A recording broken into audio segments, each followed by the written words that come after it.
Fruit of your labor. Oh, Okay. yan. O, diba yan? Ano yan? Video ba yan? Video yan. Okay. Oh, So, ito pa. yan. Yan. And that one. Mukhang ito maliit ang ano. Eh, kasi pinutol mo na. Eh, wag mong tanggalin! Wag mong tanggalin. Ay, nako. Wag, hayaan mo siya kasi nag-aano pa yan. Kunin ko yung ano. Kunin ko yung gunting ko. Gupitin ko yan. Babubulok yan. Bahala ka nga sa buhay mo. Oo. Wala ka. Excited. Yan, excited kasi iilang bunga pa lang. After 6 months. Yan pa lang ang bunga. Kaya excited pa mabuti. Yan po. For June 22. Ito po yung itsura niya. 6 months. After 6 months, yan. Yan. Okay.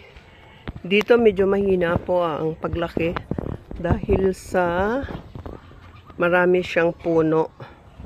Ayan o, maraming puno sa tabi. Hindi siya kaagad nakakakita ng sunlight.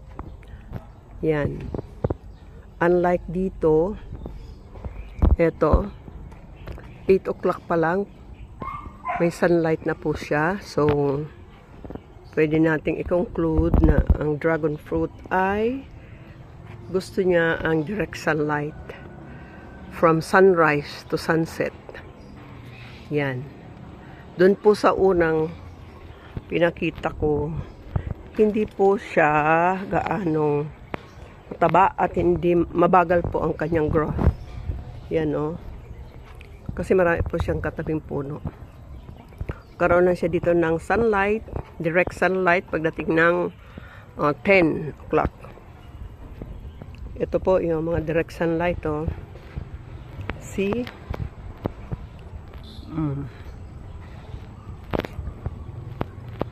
Yan po.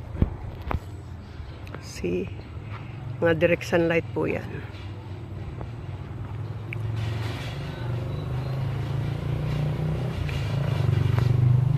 Yan. Okay.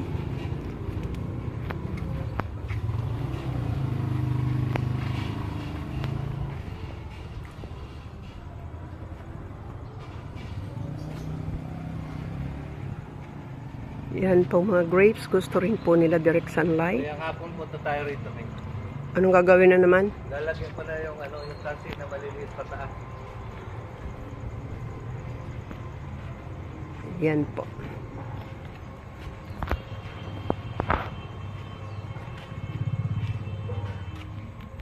Nilagyan din po natin ng squash intercropping para may makuha na pong bunga.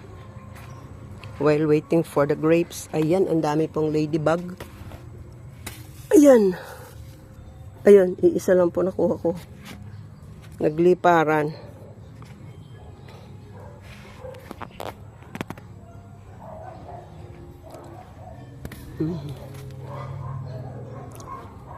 Daming ladybug.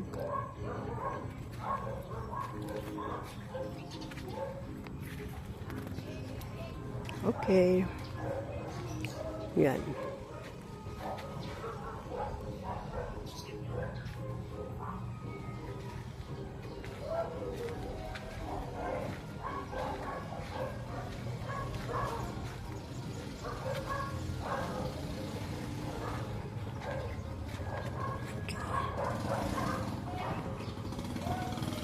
Bye-bye.